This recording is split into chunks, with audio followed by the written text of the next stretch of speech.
నమస్తే, నేను సతీష్, సాక్షి straight talk స్వాగతం. ఈరోజు మనతో పాటు స్ట్రైట్ టాక్ లో మాట్లాడడానికి YSR Congress party regional coordinator, మాజీ మంత్రి, ఎమ్మెల్యే పెద్దిరెడ్డి రామచంద్రరెడ్డి ఉన్నారు. ఆయనతో మాట్లాడే ప్రయత్నం చేద్దాం. నమస్తే సార్. నమస్తే అండి. సార్, ఈ రాష్ట్రంలో మీ ప్రభుత్వం మారి కూటమి ప్రభుత్వం వచ్చి ఏడాది కాలం అవుతుంది. ఏడాది పరిపాలన ఎలా ఉందంటున్నారు సార్? రాష్ట్ర ప్రజలందరూ కూడా ఏ రకమైన లబ్ధి చేకూరకుండా ఆయన చెప్పిన హామీలకు ఆశపడి ఓట్లేసిన ఇతర వర్గాలు కానీ అందరూ కూడా ఈరోజు నిరుత్సాహంతో ఉన్నారు. వ్యాపారస్తులు అయితే ఎక్కడ కూడా వ్యాపారాలు ఎక్కడ కూడా జరగడం లేదు. మన స్టేట్ జిఎస్డిపి ఏ విధంగా తగ్గిపోయింది, గతంలో ఏ విధంగా ఉన్నది, కరోనాలో కూడా భారతదేశంలోనే మొదటి స్థానంలో మన జిఎస్డిపి ఉన్నది. ఈరోజు ఆ పరిస్థితి లేదు. రిజిస్ట్రేషన్స్ తగ్గిపోయాయి, వచ్చే ఆదాయం అంతా కూడా తగ్గిపోయింది. మరి ఆయనేమో ఎన్నికలప్పుడు చెప్పాడు చంద్రబాబు నాయుడు సంపదను సృష్టిస్తామని చెప్పి. ఈరోజు సంపద సృష్టించలేదు కానీ అవినీతిలో కూరకపోయింది ఈ ప్రభుత్వం. చూస్తే ఒకవైపు ఒక మంత్రి దగ్గర అయితే దాదాపు 20,000 పైన ఫైళ్లు పెండింగ్ ఉన్నాయి. మరి ఏ విధంగా ఇది సుపరిపాలన ఈ రాష్ట్ర ప్రజలకు అందిస్తూ ఉన్నారని చెప్పి అడుగుతూ ఉన్నాను. సంవత్సరంలోనే ఇంత భారీగా చెడ్డ పేరు తెచ్చుకున్న ప్రభుత్వాన్ని నా 50 ఏళ్ల రాజకీయ అనుభవంలో మొదటిసారి చూస్తూ ఉన్నాను. మీ ప్రభుత్వం విపరీతమైనటువంటి అప్పుల్లో ముంచేసింది, రాష్ట్రాన్ని విధ్వంసం చేసింది. అందుకోసమే ఈరోజు ప్రజలకు ఇచ్చిన హామీలు అమలు చేయలేకపోతున్నామని చెప్పేసి చంద్రబాబు నాయుడు గారు అంటున్నారు. మరి ఇదే చంద్రబాబు నాయుడు ఆ రోజు చెప్పాడు కదా, ఇది శ్రీలంక అయిపోతూ ఉంది, మన రాష్ట్రం అప్పుల ఊబిలో కూరుకుపోయిందని. మరి అలాంటి పరిస్థితుల్లో ఏ విధంగా నువ్వు చెప్పావు? చెప్పరాని అబద్ధాలన్నీ కూడా చెప్పావు, లెక్కకు మీరిన హామీలన్నీ ఇచ్చావు. మీకు తెలియదా? నువ్వు ఆర్థిక శాస్త్రం చదువుకున్నా అన్నావు, ఆర్థిక శాస్త్రవేత్త నిపుణుని అన్నావు. మరి ఇవన్నీ తెలిసి కూడా ఆ పచ్చి అబద్ధాలు ఎందుకు చెప్పావు? అదేవిధంగా 2014లో చెప్పిన హామీలన్నీ కూడా తుంగలో దొక్కావు. అయినా కూడా నీ అబద్ధాలను నమ్మించగలిగే శక్తి నీకుంది కాబట్టి ఈ అబద్ధాలన్నీ రాష్ట్ర ప్రజలకు అందరికీ కూడా నమ్మజెప్పి ఓట్లు వేయించుకొని ఈరోజు అతి దారుణంగా అందరినీ కూడా మోసం చేయడం జరిగింది. నేను సంపద సృష్టిస్తా అని చెప్తున్నావు అంటే ఇంకా ప్రజలు నమ్ముతారా అని నేను అడుగుతా ఉన్నాను. ప్రధానంగా విపరీతమైనటువంటి మీరు అవినీతి చేశారు, ల్యాండ్లోని మధ్యలోని అన్నింటిలో కూడా స్కాములు చేశారని చెప్పేసి మీ మీద ఆరోపణ చేస్తున్నారు వాళ్ళు, మీ ప్రభుత్వం పైన. గతంలో మీ ప్రభుత్వం, మా ప్రభుత్వం మీదే కాదు మా మీద కూడా చేస్తున్నారు. చంద్రబాబు అలవాటు ఏంటంటే ఒక వ్యక్తిని రాజకీయంగా తొక్కాలంటే అతను ఆ వ్యక్తి మీద ఆ క్యారెక్టర్ అసెసినేషన్ చేస్తాడు, వ్యక్తిత్వ హననాన్ని చేస్తాడు. మరి అలాంటి వ్యక్తి చంద్రబాబు నాయుడు. ఆయనకు అనుకూలంగా ఈ పచ్చ మీడియా అంతా కూడా ఉంది. మరి ఆ విధంగా చేస్తూ ఉన్నారు. అయినా కానీ న్యాయము ధర్మం అంతా మా వైపు ఉంది కాబట్టి కోర్టులలో అన్ని కేసులు కూడా మనం గెలిచే పరిస్థితి ఉంది. ఈ అప్పులకు సంబంధించి తేవడం కోసం ఏకంగా ఏపీఎండిసిని లో బాండ్లు ఇవ్వడం, ఏకంగా రాష్ట్ర ప్రభుత్వ ఖజానాను కూడా 9,000 కోట్ల అప్పు కోసం ప్రైవేట్ వ్యక్తుల చేతుల్లోకి వెళ్తుందని చెప్పేసి మీ పార్టీ ఆరోపిస్తుంది. నిజమేనా? అది ఎందుకు, ఏం జరుగుతుంది ఆయనలో? ఏపీఎండిసి అనేది మన కంబైన్డ్ స్టేట్లో అప్పుడు కూడా ఎక్కువ ఆదాయం అంతా కూడా మనకు వెరైటీస్ మీద వచ్చేది. ఈ వెరైటీస్ ఒక సంవత్సరం 2 ఏళ్ల లోపల పూర్తిగా ఖాళీ అయిపోతాయి. ఆ తర్వాత దీన్ని ఈ అస్తిత్వం అనేది తప్పనిసరిగా ఏపీఎండిసికి ఏర్పడుతుంది. దాన్ని అసలు మనము ఉంచాలన్నా తీసేయాలా ఏపీఎండిసిని అనే పరిస్థితి వెరైటీస్ అయిపోయిన తర్వాత వస్తుంది. అలాంటప్పుడు ఇప్పుడు మైనర్ మినరల్స్ అన్ని 436 మినరల్స్ తీసుకొచ్చి వాటినన్నింటినీ కూడా మీకు కావాల్సిన వారికి అంతా కూడా అప్పచెప్పి ఇదంతా కూడా ఒక స్కామ్, పెద్ద స్కామ్. ఆ 436 మినరల్స్లో ఈరోజు నువ్వు 70,000 కోట్లకు ఎంత పిలిచాడు? 70,000 కోట్ల పైన పైచిలకు టెండర్లు పిలిచారు. ఆ చుట్టూ ఉన్న మట్టి కొండలు కానీ ఇది మెటల్ క్వారీలు కానీ అన్నీ కూడా తనకు కావాల్సిన వ్యక్తులకు ఇచ్చుకునేదానికి ఇది ఒక పెద్ద కుట్ర. తన పార్టీ కార్యకర్తలకు కానీ నాయకులకు కానీ ఇచ్చే కుట్ర ఇది ఒక పెద్ద స్కామ్. తన వ్యక్తుల కోసం, పార్టీ కోసం ఆయన ఈ దాన్ని క్రియేట్ చేయడం జరిగింది. క్రియేట్ చేసినా పర్వాలేదు. 1,200 కోట్లు నికర ఆదాయం ఉన్న ఏపీఎండిసికి 9,000 కోట్ల అప్పును తీసుకొచ్చి అంటగడితే ఇది సాధ్యమేనా తీర్చడానికి అడుగుతా ఉన్నాను. బాగా ఆదాయం వచ్చే మినరల్స్ అన్నీ కూడా మీ వాళ్ళకి ఇస్తావు, వాళ్ళు ఆదాయం ఏమి కూడా చూపారు. దండుకోవడం జరుగుతుంది. మరి ఏపీఎండీసీకి ఏం ఆదాయం రానప్పుడు ఈ 9,000 కోట్ల అప్పు ఎట్లా చెల్లిస్తారని అడుగుతా ఉన్నాను. ఈ 9,000 కోట్లు కూడా తనకు కావాల్సిన వారికే బాండ్లు అమ్మే పరిస్థితి ఉంది. తనకు కావాల్సిన వారికి బాండ్లు అమ్ముతున్నారంటే బ్లాక్ మనీని వైట్ మనీ చేసుకునే దానికి అంతా కూడా పక్కా ప్లాన్తో ఇది జరుగుతూ ఉంది. రిజర్వ్ బ్యాంక్ నుంచి వచ్చే డబ్బులు రాష్ట్ర ప్రభుత్వానికి ఈ ప్రభుత్వం లేకపోయినా ఇంకొక ప్రభుత్వం వచ్చినా కూడా అది ఆటోమేటిక్గా వెళ్ళిపోతుంది. ఈ 9,000 కోట్ల బాండ్ల నుంచి వచ్చే డబ్బులు కూడా మీరు మిస్లేనియస్ అకౌంట్లో వేసుకుంటూ ఉన్నారు. అంటే మీరు దేనికైనా ఖర్చు పెట్టుకోవచ్చు. ఏపీఎండీసీకి అప్పు మాత్రమే మిగులుతుంది. ఈ భారతదేశంలో రిజర్వ్ బ్యాంకు నాకు తెలిసి ఏ బ్యాంకు కానీ 9% వడ్డీ ఇచ్చే పరిస్థితి లేదు. మీరు 9% వడ్డీ ఇస్తూ ఉన్నారు ఈ 9,000 కోట్లకు. మరి ఏ రకంగా ఏపీఎండీసీ సర్వైవ్ అవుతుంది? అక్కడ ఒకే వ్యక్తిని ఏపీఎండీసీ ఎండీగా, డిఎంజీగా, సెక్రటరీగా 3 పోస్టులు ఒకే వ్యక్తికి ఇచ్చి ఇవన్నీ కూడా చేపిస్తూ ఉన్నారంటే ఇది ఆగమేఘాల మీద ఆడు సంతకం పెట్టిన తర్వాత ఈయన ఈడ పెడతాడు, ఈయన ఇంకో ఆయన సెక్రటరీ స్థానంలో పెడతాడు. 3 సంతకాలు కూడా ఒకే వ్యక్తి దగ్గర పెట్టించి ఆగమేఘాల మీద మీరు ఇవన్నీ కూడా ప్రాసెస్ చేస్తూ ఉన్నారంటే ఇది రాష్ట్రంలోనే ఇది చాలా పెద్ద స్కామ్ అవుతుంది. సెకీతో ₹2.49 విద్యుత్ కొనుగోలు చేస్తే దానిపైన విపరీతమైనటువంటి ఆరోపణలు చేశారు, బురద జల్లారు. చంద్రబాబు దగ్గర నుండి ఎల్లో మీడియా వరకు కూడా ఆరోపణలు చేశారు. సో ₹2.49 కొంటే తప్పు అని చెప్పినటువంటి చంద్రబాబు ఇప్పుడు ఆయన ప్రభుత్వంలో ₹4.60 యాక్సిస్ ఇండియాతో పీపీఏ చేసుకున్నారు. దాన్ని ఎలా చూస్తారు?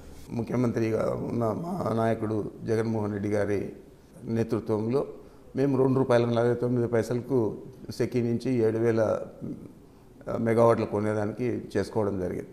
ఆ రోజు ఇదే ఎల్లో మీడియా అంతా కూడా ఏం చెప్పింది? చంద్రబాబు చెప్పాడు 1.99 వస్తూ ఉంది, మిగులు విద్యుత్ ఉంది, ఇది చాలా తక్కువ వచ్చేదానికి ₹2.49 ఇస్తూ ఉన్నారు, ఇది పెద్ద స్కామ్ అని చెప్పారు. మరి అదే వ్యక్తి ఈరోజు యాక్సిస్ ఇండియా పేరుతో ₹4.60 కొంటూ ఉన్నారు. మరి ₹2.49 ఎక్కడ, ₹4.60 ఎక్కడ? ఆల్మోస్ట్ ఇది దాదాపు 11,000 నుంచి 15,000 కోట్ల స్కామ్. ఇంత స్కామ్ చేసే ధైర్యం కూడా చంద్రబాబుకు ఉంది. మరి ఎంత అన్యాయంగా చేస్తే ఆ రోజు గగ్గోలు పెట్టిన ఎల్లో మీడియా ఈరోజు ఏమైపోయింది? ఆ రోజు చంద్రబాబు నాయుడు ₹1.99 అని చెప్పాడు, ఈరోజు ₹4.60 కొంటా ఉంటే కనీసం ప్రజలు ఎవరు నిన్ను ప్రశ్నించరా అని చెప్పి నేను అడుగుతా ఉన్నాను.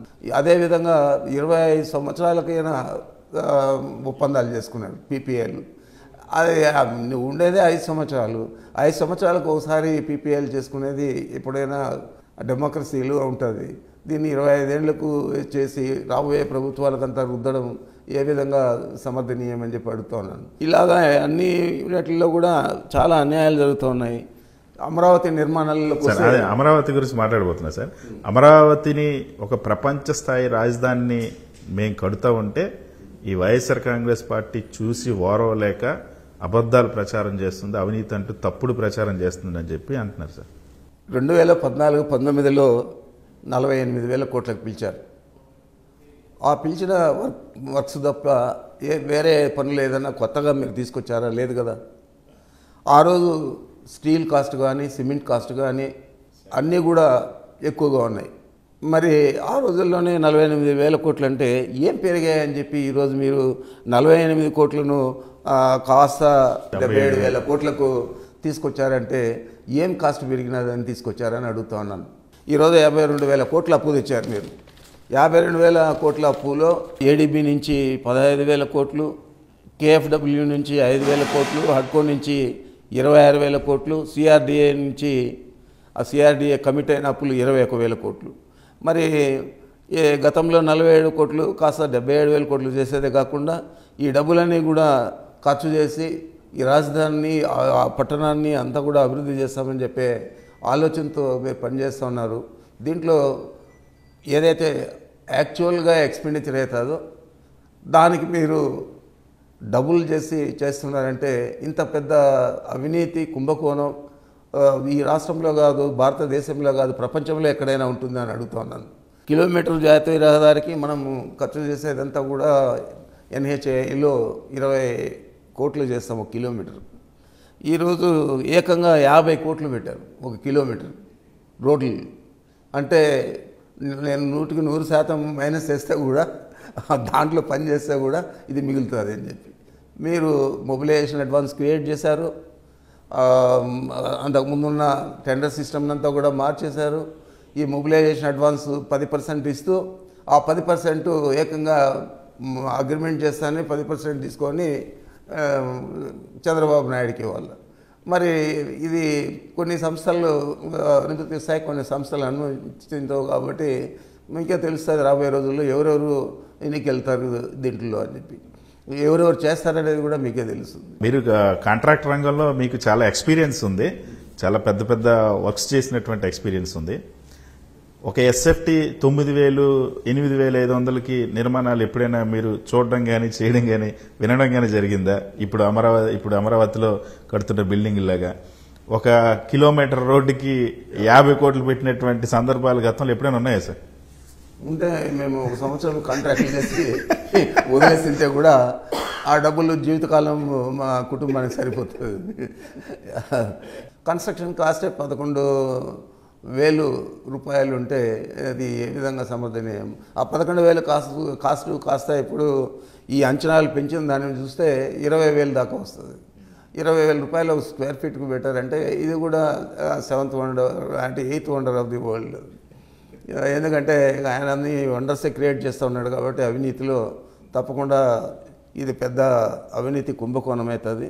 సరే, ఈ మధ్యకాలంలో ఒక పెద్ద చర్చ జరుగుతుంది భూ కేటాయింపులకి సంబంధించి. 99 పైసలకి భూములు ఇవ్వడం అనేది, అసలు ఊరు పేరు కనీసం అడ్రస్ లేనటువంటి వర్షాకి ఏకంగా 3,000 కోట్ల రూపాయలు విలువైన భూముల్ని కేటాయించారు. దాన్ని ఎలా చూస్తారు సార్? ప్రభుత్వ భూములన్నీ కూడా విదేశీ సంస్థలు కానీ, లేకపోతే ఎలక్ట్రానిక్ కంపెనీస్ కానీ, లేకపోతే సాఫ్ట్వేర్ కంపెనీస్ కానీ అన్నీ కూడా వైజాగ్ని ప్రిఫర్ చేస్తాయి కానీ అమరావతిని ప్రిఫర్ చేయరు. మరి అలాంటప్పుడు అక్కడ ఆ ల్యాండ్ అంతా కూడా వారి కోసం కేటాయించాల్సింది పోనిచ్చి ఊరు పేర్లని కంపెనీలకంతా కూడా మీరు 99 పైసలకు అమ్ముతూ ఉన్నారంటే అదొక ల్యాండ్ బ్యాంకుగా పెట్టుకున్నారు. ఇక్కడ ఒక రియల్ ఎస్టేట్ ప్రాపర్టీని క్రియేట్ చేస్తూ అక్కడ ఒక ల్యాండ్ బ్యాంక్గా పెట్టుకొని మీకు అవసరమైనప్పుడల్లా కూడా ఆడ ఒక 100 ఎకరాలు, 50 ఎకరాలు, 2,000 ఎకరాలు అమ్ముకునే పరిస్థితి మీరు తీసుకొస్తా ఉన్నారు. తప్పనిసరిగా ఇది ఒక ల్యాండ్ అలాట్మెంట్ అనేది కూడా పెద్ద స్కామ్ కింద లెక్క. అమరావతిలో ఇప్పటికే 54,000 ఎకరాల భూమి ఉంటుండగా మళ్ళీ ఇంకొక 44,000 ఎకరాల భూములు సేకరిస్తామని ప్రభుత్వం అంటుంది. దాని వెనక ఉన్నటువంటి సీక్రెట్ ఏంటంటే సార్? మరి చంద్రబాబుకే తెలియాలి, మాకంతా తెలివితేటలు లేవు. మరి ఆయన ఒక ఆలోచనతో ఉన్నాడు. 75 సంవత్సరాలైనా కూడా ఇంకా నేను 100 ఏళ్ళు ఉంటాను, ఈ 100 ఏళ్లలో ఇవన్నీ కూడా చేయాలా అని చెప్పి 1,00,000 ఎకరాలు టార్గెట్ పెట్టుకొని చేసే పరిస్థితి ఈరోజు అమరావతిలో ఉంది. మరి ఏ రకంగా దీన్ని ఆయన చేయగలుగుతాడో చేస్తాడో మనకైతే అర్థం కాదు. నాకు తెలిసి ఇది ఒక రియల్ ఎస్టేట్ కుంభకోణంగా రాబోయే రోజుల్లో మన దృష్టికి వచ్చే పరిస్థితి ఉంటుంది.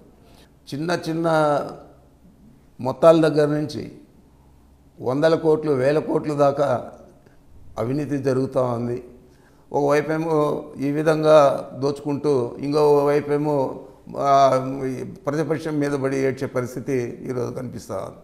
పెద్దిరెడ్డి రామచంద్రారెడ్డి, ఆయన కుమారుడు మిథున్ రెడ్డి విపరీతమైనటువంటి కుంభకోణాలు చేసేసారు, మిమ్మల్ని జైలుకి పంపిస్తామని చెప్పి విపరీతమైనటువంటి స్టేట్మెంట్లు, ప్రచారాలు, వాస్తవాలు. కొన్ని పత్రికలు అయితే ఇక మీ మీద రోజుకు వాళ్ళే ఛార్జ్ షీట్లు వేస్తున్నారు, వాళ్ళే ఎఫ్ఐఆర్లు కూడా కట్టిస్తున్నటువంటి పరిస్థితి. ఎందుకు ఇంత టార్గెట్ చేసింది సార్? చంద్రబాబుకు మొదటి నుంచి కూడా ఆయనకు రాజకీయాల్లో ప్రతిపక్ష పాత్ర పోషించాను. ఏ ఎన్నికల్లో కూడా ఆయనకు నేను జిల్లా కాంగ్రెస్ అధ్యక్షుడు అయినప్పటి నుంచి మొన్న ఎలక్షన్ జరిగేదాకా కూడా దేంట్లో కూడా ఆయనకు మా జిల్లాలో మెజారిటీ రాలేదు, మేమే మెజారిటీ సాధిస్తూ వచ్చాం. మరి ఈసారి మరి నీ ఏదే హామీల వల్లనో లేకపోతే ఇంకేదైనా కుట్ర జరిగిందో కానీ ఈసారి మాత్రం ఆ, దాదాపు మీరు 2 స్థానాలు తప్ప మిగతా అన్నీ కూడా గెలవడం జరిగింది. మరి ఇవన్నీ కూడా చూస్తూ ఉంటే చంద్రబాబు నాయుడికి మమ్మల్ని చూసి కానీ మా పేరు చెప్తే కానీ ఆలోచిస్తే కానీ ఓర్చుకోలేకపోతా ఉన్నాడు. చాలా ఓర్చుకోలేకుండా ఇవన్నీ కూడా చేస్తూ ఉన్నాడు. లేనివన్నీ కూడా పత్రికల్లో రాయడం, రాసిన వెంటనే కేసులు పెట్టిన వెంటనే మళ్ళీ మేము కోర్టులకు వెళ్ళడం, ఈ విధంగా మొత్తం కూడా ఈ సంవత్సరం కాలం అంతా కూడా జరిగింది. మా ఆశ్చర్యం ఏముండదు, ఇంకా 4 సంవత్సరాలు కూడా ఈ విధంగా జరిగితే ఈ ఆశ్చర్యం ఏముండదు. అయినా భరిస్తాం, మాకేం ఇబ్బంది లేదు. మేమేది ఎన్నికపోయేదో లేకపోతే రాజీ అయ్యేదో అదేముండదు. సరే, మద్యం ఒక స్కామ్ మీ ప్రభుత్వంలో పెద్ద స్కామ్ జరిగింది, 3,000 కోట్లు కుంభకోణం జరిగిందని. అందులో మీ అబ్బాయి ఎంపీ మిథున్ రెడ్డిని కూడా అందులో విచారణకు పిలుస్తుంది సిట్. మాకేం సంబంధం? జగన్మోహన్ రెడ్డి గారికి కానీ మిథున్ రెడ్డి గారికి కానీ దీనికి ఏం సంబంధం అంటున్నారు.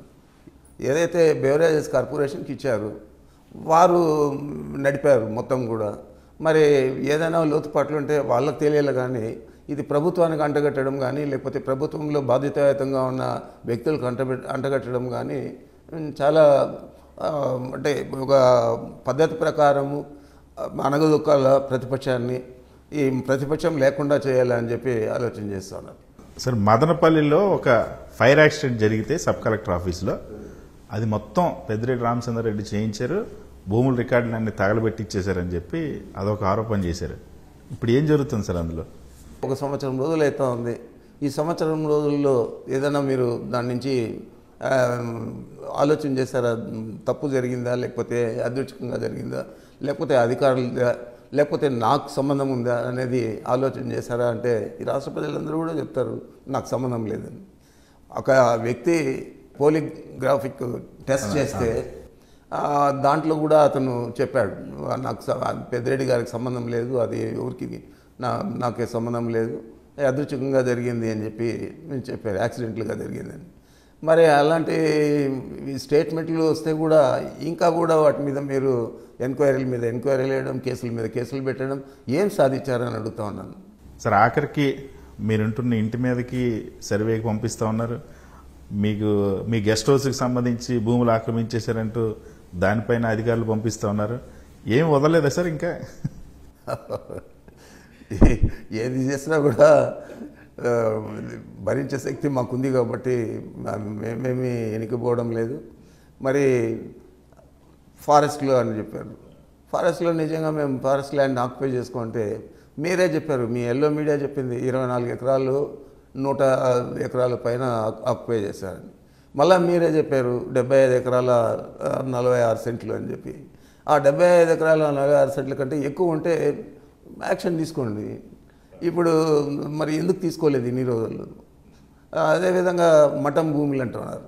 మా ఇల్లు కట్టినది కానీ దాని ముందున్న మా పార్టీ ఆఫీస్ కానీ ఇవన్నీ కూడా మేము గతంలో కొన్నవి, డిస్ప్యూటెడ్ ప్రాపర్టీగా ఎవరైతే మఠం ఎవరికైతే అమ్మిందో వాళ్ళ దగ్గర కొన్నాము. ఆ రికార్డులన్నీ కూడా ఉన్నాయి. ఇది మఠం భూమి అని చెప్పి వస్తున్నారు. కానీ దీనికి కూడా కోర్టులు ఉన్నాయి. కోర్టుల్లో ఏం తేలితే అది తేలుతుంది, నిజాలు బయటకు వస్తాయి. సార్, మొన్న ఈ మధ్య మిథున్ రెడ్డి గారు ఒక కామెంట్ చేశారు, నా పైన మా కుటుంబం పైన మానవ అక్రమ రవాణా కేసు, డ్రగ్స్ కేసు మినహా అన్ని కేసులు పెట్టాలని చూస్తున్నారని అన్నారు.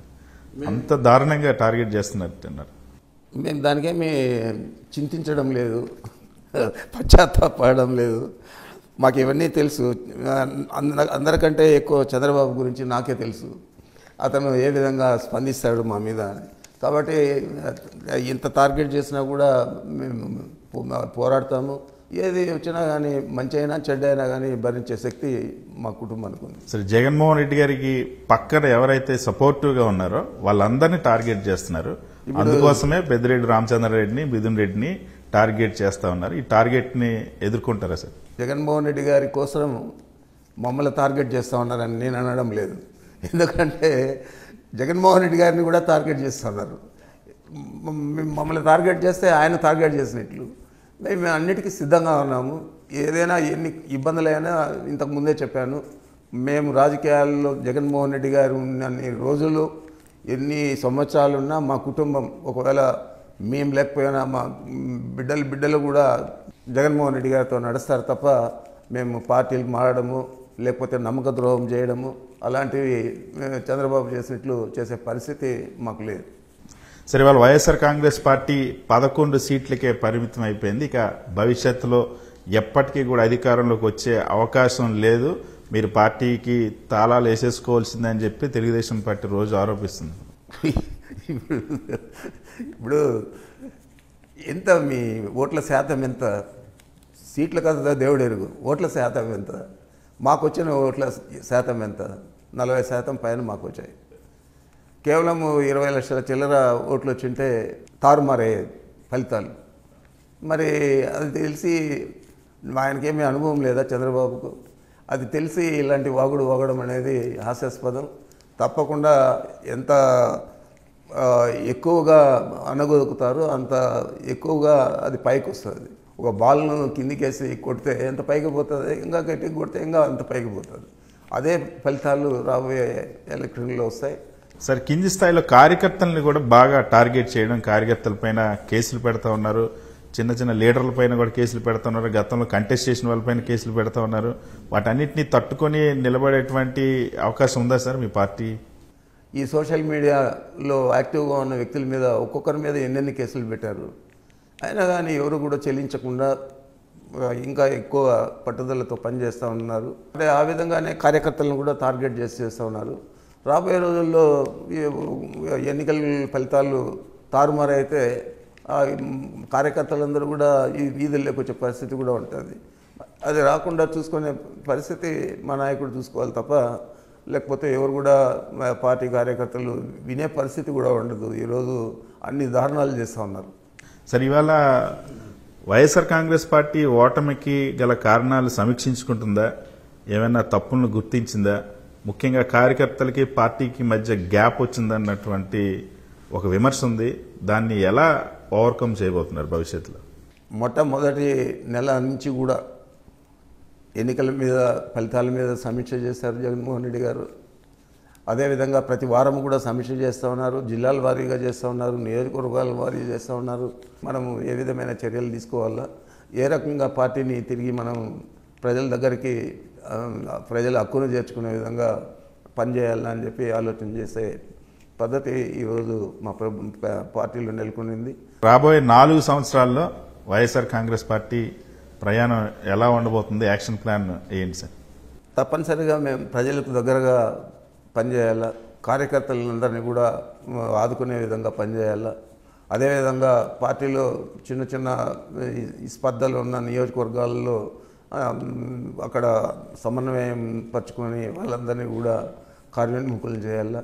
ఇలాంటి కార్యక్రమాలన్నీ కూడా పూర్తి స్థాయిలో నిర్వహించేదే కాకుండా జగన్మోహన్ రెడ్డి గారు ఏవైతే ఆదేశాలు ఇస్తారో పార్టీకి ఆ విధంగా కూడా పనిచేస్తాం. తప్పనిసరిగా మంచి ఫలితాలు వచ్చేదానికి ఎన్ని మార్గాలు ఉన్నాయో అన్ని మార్గాలు కూడా వెతుక్కుంటాము. Thank you so much sir. Thank you.